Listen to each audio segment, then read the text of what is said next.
ప్రతి ఆవిష్కరణ సమాజాన్ని నిర్మించగలదు, సమాజాన్ని నాశనం చేయగలదు.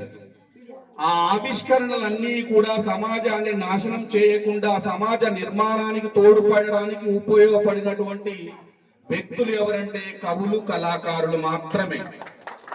అంతటి గొప్ప వ్యక్తులు కవులు, కళాకారులు. ఈ దేశ నిర్మాణం, ఈ ప్రపంచ నిర్మాణము సరైనటువంటి క్రమంలో వెళ్ళడానికి కవులు, కళాకారుల యొక్క పాత్ర ఎంతో గొప్పది.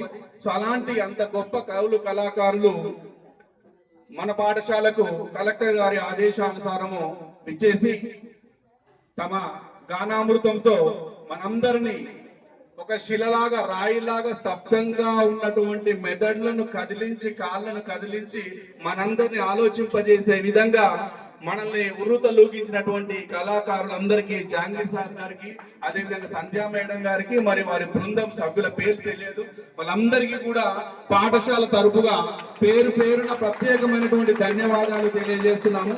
అదేవిధంగా వారి గానానికి ముక్తులైనటువంటి మన పాఠశాల ఎంతో ఉత్సాహంతో, అదేవిధంగా వారి యొక్క కళను గుర్తిస్తూ వారు ఇచ్చినటువంటి ఈ యొక్క ఇన్స్పిరేషన్ గుర్తుగా మన పాఠశాల ఉపాధ్యాయురాలు లక్ష్మీ మేడం గారు